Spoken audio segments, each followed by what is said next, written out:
welcome back to another video. This really popped when I saw it. That to me is a monster increase. Again, this book got hot. This book is ready to go higher. So let's jump right into it. We are back today with another statue review from Diamond Select Toys. Without further ado, let's get into the review.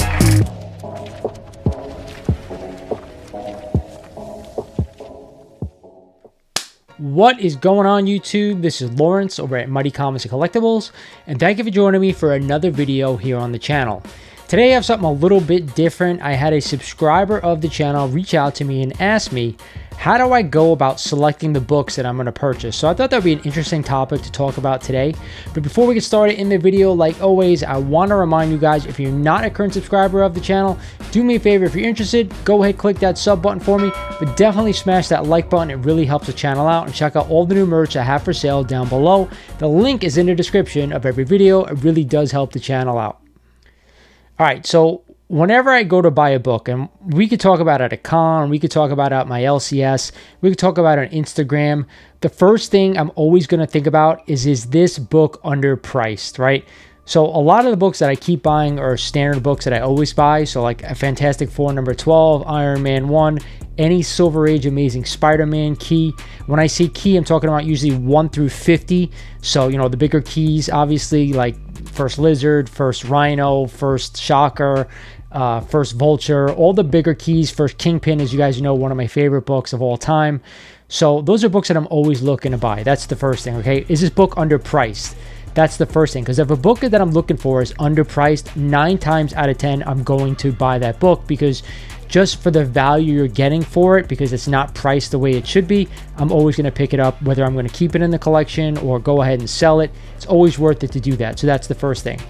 The next is the book undergraded. So if somebody grades a book and it's priced at a certain amount, is the grade better than I expected or not as good as I expected? So if the book is, let's say that I think it is a 4 to 5.0 and they have it priced around a 3.0, again, same thing. The book is underpriced. I'm more apt to buy it if that's the scenario. So whenever I'm looking to buy books, whether I want to own the book or not, guys, those are the two things that I'm always looking at first.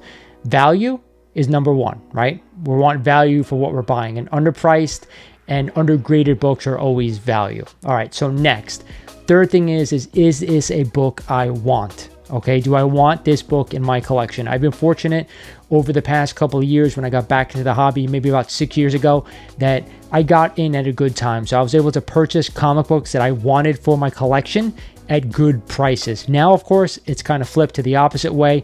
It is now a buyer's market, because so many keys are available for sale and so many people out there are looking to make money. And unfortunately now they're losing money because they're trying to sell these books at this time. So again, is it a book I want in the collection? If it's not a book I want in the collection and it's not underpriced or undervalued or undergraded, I'm not buying that book, plain and simple. I'm not into FOMO. I'm not into going out and spending money on books that I do not want in my collection for the long term right now.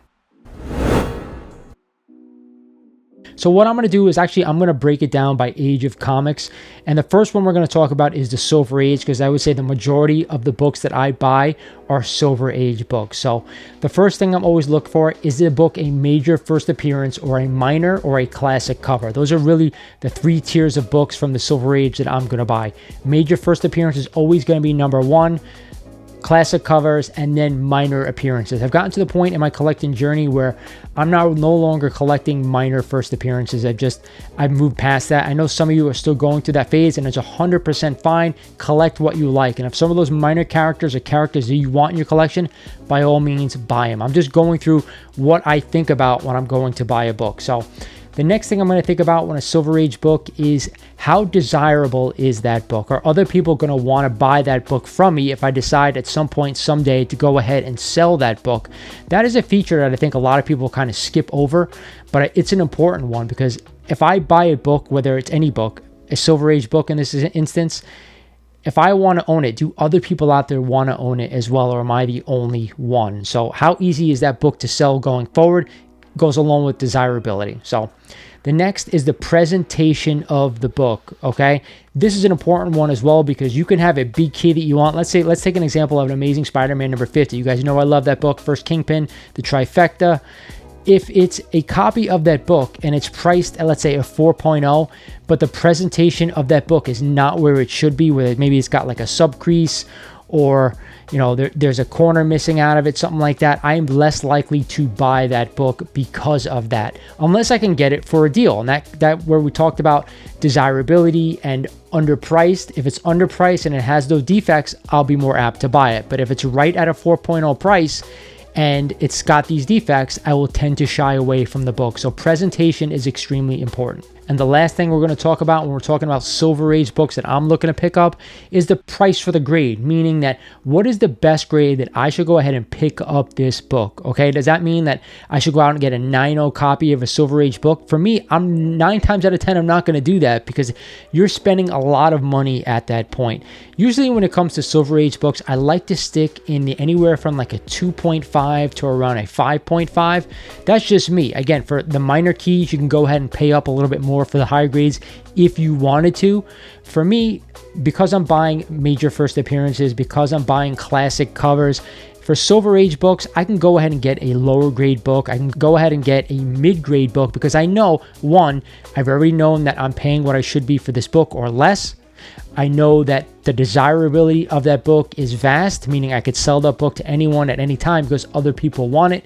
And I'm buying the grade that I think will sell quickly. I don't have to have high grade copies of everything. I actually think that if you actually end up spending money on higher grade copies of Silver Age book, they're harder to sell because not a lot of people want to go out there and spend a ton of money for books in high grade when they don't have to. Maybe investors do, maybe certain collectors do, but for me, I'm usually tending to stay to mid-grade area. All right, so let's jump into the Bronze Age comics. All right, Bronze Age comics, there are a lot more copies available. So let's start with that, all right? There's a higher print count. There's a higher CGC census count. So the higher the grades are desirable for these books. I'm usually talking anywhere from a 7.0 or higher for major first appearances. Now, you guys know this. I say it all the time. If you watch my channel, there's about 5 to 7 comics from the Bronze Age that I want to own. And I'll give them to you right now. We have Giant Size X-Men 1, Marvel Spotlight 5, Hulk 180, Hulk 181, Amazing Spider-Man number 129. Those are usually my top 5. Now I'm going to throw a couple other ones in, like Werewolf by Night 32. I know this book has gotten crushed over the past couple of years. Now might be the time. If you're a Moon Knight guy and you don't have that book, that you want to go ahead and buy that book. I absolutely love the cover. Let me say that. I do not own that book right now, but maybe it's a book I'm keeping my eye on, okay? So there's about 6 or 7 books that from the Bronze Age that I'm looking to actually buy. So the next thing is when we talk about Bronze Age, again, how desirable is that book? For me, I'm only really sticking to those 6 or 7 keys. I'm not really going out and buying Bronze Age books, unless they're like for my Amazing Spider-Man run, but that's something I'm trying to accomplish for my collecting goals. And I know everyone out there, if you have goals that you're trying to attain, by all means, do it. When I always say this, don't overpay for books, especially when they're non-key books. It is just not worth it in any age, okay? So the next thing I actually want to touch on is grade presentation. And what I mean when I say grade presentation is this. I have a little bit of a quirk when I'm looking to buy a graded comic book that I don't like the way certain grades look on books. A 9.4 example, to me doesn't look right in a CGC slab. 9.6, another one I'm not a huge fan of. CGC 1.8 looks a little bit weird on certain comic books. CGC 6.0 is another one. Just doesn't look right. That 6.0 grade, I almost rather have a 5.0 or a 5.5. I think they present better on graded comics, but that's just my little quirk. Not a lot of people out there are going to go with that, but for me, you guys asked, what do I look for? This is one of those things. Last thing I want to talk about on Bronze Age books is speculation. There's still a lot of Bronze Age keys out there that people are buying because of speculation that they're going to show up in a show or in a movie. I'm not really into that anymore. When I got back into collecting about 5 to 6 years ago, that's what I was doing a lot of. I was picking up books that I know Marvel or even DC, they were going to eventually show up in a show or film. I've hence stopped doing that right now because obviously a lot of books, they're just going up in value for maybe a month or two and then crashing right back down. So again, that's my Bronze Age key list, what I'm looking for anytime I'm looking to buy a Bronze Age book. All right, so let's talk about the copper age of comics. And for most of us out there, I think the copper age has really gotten us into the hobby. I know when I was a kid, anywhere from like 80 something to the early 90s, that's when I really did most of my reading as a collector. So I will say this, there's only a few copper age comics that I really want to own in my collection. Amazing Spider-Man number 300 is one of them. New Mutants 98 is another. But we're going to talk about the price per each book, okay? There are a lot of copper age books that you may want to own, and I think owning them in any grade that you want is fine. For me, this is just my psychotic behavior, okay? So let's talk about New Mutants 98 first. You guys have heard me say a million times that I only want to own that book in a 9.8. So let's add on the fact that I don't like the way a 9.4 or a 9.6 looks. And there are so many copies out there of New Mutants 98. There are still some showing up. I'm hearing in people's, boxes they've had in their back room forever. So that book was like a throwaway forever until they started using Deadpool, going forward in comics later on. So people forgot about that book. It was like $1 book forever when I was a kid. And now that book has really jumped up in price. So for me, you could still get a 9.8 copy of that book for around $1,400 and change. I know right now it's selling for about 16 to 17, around that range. But once Deadpool 3 comes out, I expect that book at a 9.8 to drop right back down. I also want it in white pages only. That's how I'm particular on that book, because there are a lot of copies out there. Even though I love Deadpool, I want to own the book. I don't own a copy of the book right now because eventually I know it'll drop back down and I will go ahead and buy it. So let's talk about Amazing Spider-Man 300, because that's the other book that I really want to own from the copper age. At a 9.8, that book is really, really expensive. And don't get me wrong, I would really love to own a 9.8 copy, but right around now, that's probably around a $4,000 book. About a year and a half ago, that book was maxed out at $9,000, and now it's really come down in price to about $4,000. Again, do I want to spend $4,000 on a book where there's a million copies out there? There's still a ton of Amazing Spider-Man 300s that are raw, that are not graded, so I want you to keep that in mind. Again, I don't see the value in owning it at a 9.8. Certain people do. Some people only want a 9.8 in that book. Some people just want to own that book, and I think it's 100% fine either way, but we're talking about myself. I personally, I'm a huge Todd McFarlane fan. I wanted that book signed by Todd McFarlane. That's what I wanted in my collection. But I own it in a 9.2. So again, I like the way a 9.2 looks on that book. I'm not a fan of a 9.4. I'm not a fan of a 9.6. I would love it in 9.8. I just don't want to spend $4,000 on it. I definitely don't want to spend $9,000 on it way back when it was that price. So keep that in mind. I would always suggest buying the highest grade possible on copper age books because of the print count. There are a lot of them out there. But again, to each his own. Don't overspend for these books because there are a lot out there. Keep that in your head. I know it's a little bit of a mixed message, but find the grade that you're happy with, that you can afford, that you want to keep in your collection. Again, if something is underpriced, undergraded, by all means, pick it up, because that's what I do. But again, we're talking about two books that I want my collection from the copper age, that are not just run fillers, that are major appearances. So those are the two in my collection that I want. Now we could talk about Teenage Mutant Ninja Turtles number 1. Of course I want that book, but it's really not realistic for me unless I go with a second or third print, and I really don't want to do that. If I'm going to buy that book personally, I want the first print, and it's just really just way too expensive for me. I'd rather put that type of money towards a bigger key. All right, so let's jump in and talk about the modern age of comics. And if you watch my channel religiously, you know I really don't collect modern age books, simply for the fact I'm not really familiar with a lot of the characters they've gone and created now over the past, 15 to 20 years.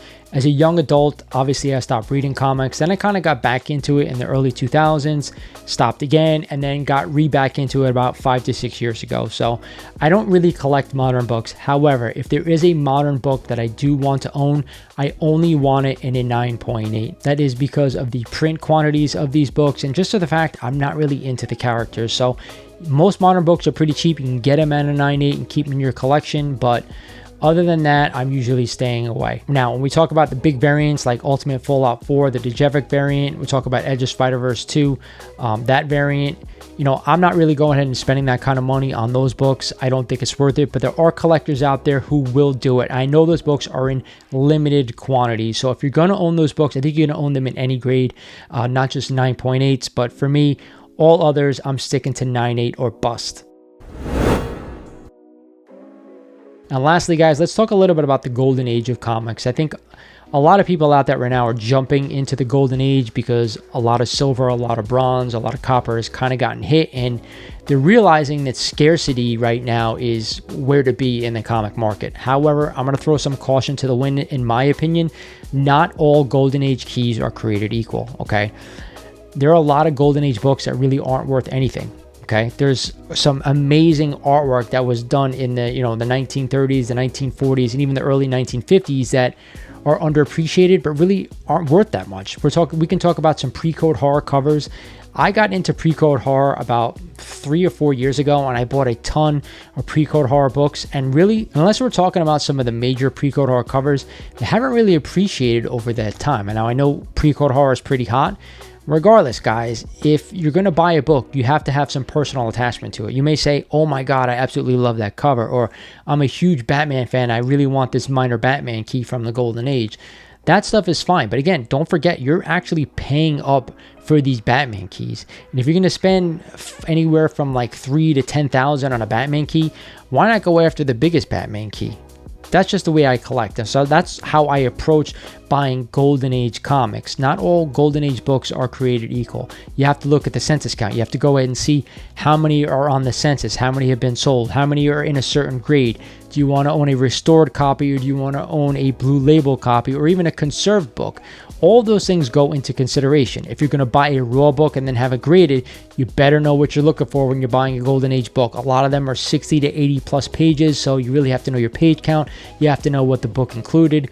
It's really a tedious task. Now, if you're going to buy a cheap Golden Age book and you just want the history in your collection, hey, I think that's awesome. For me, I've gotten to a point, like I said before, where I only want to own books where I know at some point I'm able to sell if I need the money, or down the line, if I'm not going to pass them on to my kids, I know I have peace of mind that I'm going to be able to sell those books. So that always goes into my head whenever I buy a comic book. You guys know over the past year or so, I've been kind of minimizing my collection to a point where I'm comfortable, where I know, hey, if something happens to me, my family can go ahead and sell these books with no issue. If I pass, hey, I don't plan on dying, guys, anytime soon, but you never know. I can get hit by a bus next week. So for me, it was just important to kind of consolidate these things into something that I personally have an attachment to, and they'll be easy to sell for anyone down the road. So that's how I go ahead and approach Golden Age collecting. Buy the books that you want. I'm not necessarily going to go out and buy a Batman key now that I have a Batman 1, a Tech 31, and a Superman 1, right?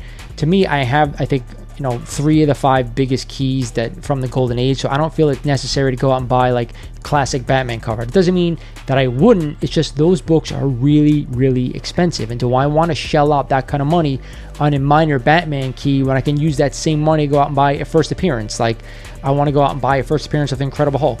To me, I'd rather have that than a minor Batman key, but that's just me. Again, comes down to, is the book underpriced? Is the book undergraded? Do I want to own that book? What is more important to me? What is this grade point average for this book? Stuff like that. It all plays a part in the role of what I'm going to buy. What's my disposable income? That's the last part of this. Do you have money to go out and be buying some of this stuff? Don't obviously mortgage your house to go out and buy a comic book, but at the same time, people ask me all the time, Lawrence, how do you go out and get some of these big books? I'm not buying some of the other stuff that's out there that I may want. That's the real reason. I'm not going out and spending my money on this minor key anymore. I'm going out and only looking for stuff that I actually want to keep in the collection for the long term. I don't need to own every minor key out there. I did that at one point, and maybe some of you guys are still going through it, or maybe you just like it, and that's 100% fine. For me, I got to a point where I said, you know what? I only want to own the stuff that means something to me, and I only want to own the bigger books in my collection because I know down the road, and I don't plan on selling my bigger books, guys. I've really narrowed it down to about 20 slabs in my collection and my ASM run, and I have some minor keys here and there that eventually I'll probably sell down the line or maybe give away here on the channel, but that's where my focus is at, being a collector of comic books. So again, I wanted to pass this information off to you guys. I thought it was important. I thought it was a great question for the person who asked it. What do I look for when I go out and buy comics? And this video is it. So like always, guys, I really appreciate you staying with me through this one. It is a long one, but hey, some great points are made in this video, so I hope it helps you in your journey. This is Lawrence over at Mighty Comics and Collectibles saying thank you for watching. Hit that like button for me, and I'll talk to you guys soon.